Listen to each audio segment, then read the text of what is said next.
Hello student, આજે આપણે princess cut kurti માટે કેવી રીતના કટિંગ કરવાનું છે, પેપર કટિંગ એ જોઈ રહ્યા છે. તો આપણે 34 ચેસ્ટ જે છે એ મેઝરમેન્ટ પર આજે બનાવવાના છે.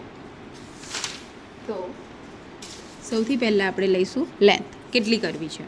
તો આપણું જે માર્કિંગ છે આ આપણે ફોલ્ડ પર લીધેલું છે, આખું આપણું બ્રાઉન પેપર. ત્યાંથી આપણે લેન્થ લેવાની છે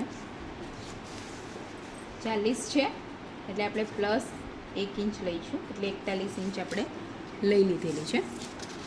એટલે એની ટોટલ લંબાઈ આપણે લીધી છે 40 + 1 એટલે કે 41. પછી આપણે એનો શોલ્ડર છે, શોલ્ડર આપણો 14 છે, તો આપણે 1/2 શોલ્ડર લેવાનો છે. તો કેટલું આવે છે 14 નું 7, એટલે આપણે આ 7 ઇંચ લીધેલું છે. ઓકે. અને પછી આર્મ હોલ માટે કેટલું ડાઉન જવાનું છે, તો કે 1/4 ચેસ્ટ -1 ઇંચ. તો એ આપણું થાય છે આ 8.5 આવે છે 1/4 ચેસ્ટ, એટલે આપણે લીધું છે 7.5 એટલે કે 7.5. પછી એની કમર લંબાઈ લીધેલી છે આપણે, તો એ કેટલી છે 14 ઇંચ. તો 14 ઇંચ પર માર્કિંગ કર્યું છે. અને પછી ઉપર જે આ શોલ્ડર છે, જે આપણે માર્કિંગ લીધું છે, ત્યાંથી એક સ્ટ્રેટ લાઈન આપણે આપણા આર્મ હોલની અહીંયા આગળ ચેસ્ટ લાઈન પર દોરી દીધી છે. આ ચેસ્ટ લાઈન આપણે કેટલી લેવાની છે, તો આર્મ હોલનું જે માર્કિંગ લીધું છે ત્યાંથી 1/4 ચેસ્ટ +2 ઇંચ, એટલે એ આપણે લીધું છે 10.5. 34 ચેસ્ટનું આ મેઝરમેન્ટ છે. અને ત્યાંથી આ સ્ટ્રેટ લાઈન દોરી છે શોલ્ડરથી ચેસ્ટ લાઈન પર, એ સીધી સ્ટ્રેટ લાઈન જ આપણે દોરી દીધેલી છે, બરાબર છે. અને પછી આ અંદર ખસ્યા છે 0.5, એ લાઇનથી અંદર ખસીને પછી આપણે આર્મ હોલ ફ્રન્ટનું દોર્યું છે. આ બેકનું આર્મ હોલ જે છે, આપણી જે પહેલી લાઈન દોરી છે એ ત્યાંથી જ આપણે આપ્યો છે શેપ. અને બેક માટે 1/2 ઇંચ અંદર જઈને એ લાઇનથી આપણે આપ્યો છે, બરાબર છે.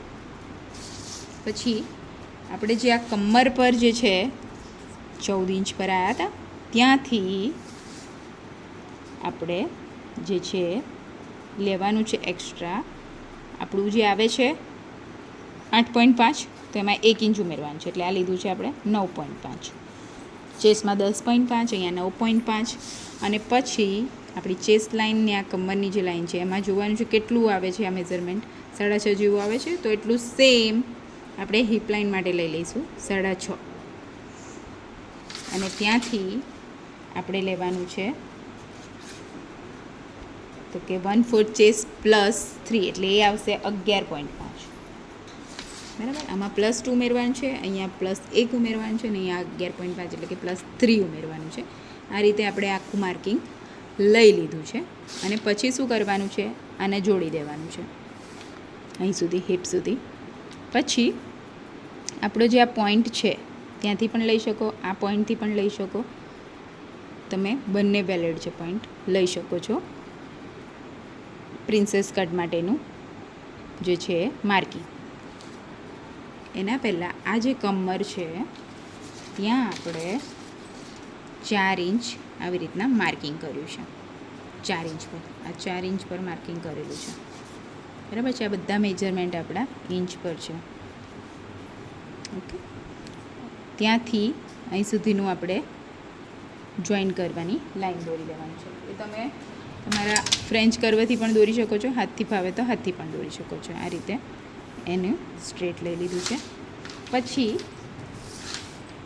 ત્યાંથી આપણે આ રીતે થોડાક શેપમાં જવાનું છે, ધીરે ધીરે સ્લાઇડમાં છેક સુધી એવી રીતના માર્કિંગવાળી એક લાઈન દોરી દેવાની છે. જેટલો આપણે ઘેર જોઈએ છે એ પ્રમાણે આપણે આનું ક્રોસમાં લઈશું લાઈન. અને ત્યાંથી પછી આપણે ઓલ ઓવર જે ઘેર જોઈએ છે એ બોટમમાં લઈ લીધેલો છે,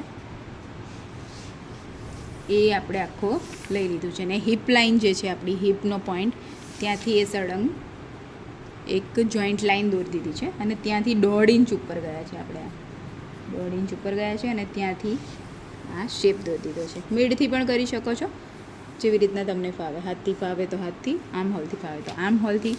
આ રીતે આપણું આખો પ્રિન્સેસ કટનું માર્કિંગ આપણે કરી લીધું છે.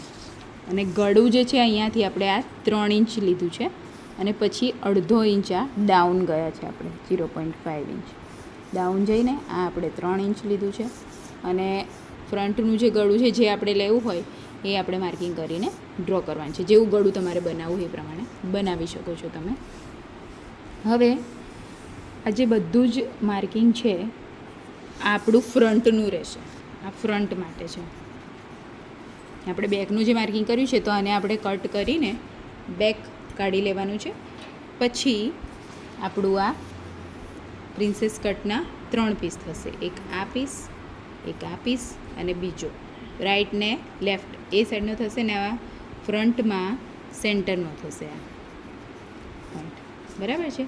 એ રીતે આપણું આખું આ માર્કિંગ આપણે પ્રિન્સેસ કટનું કરી લીધું છે. ઓકે.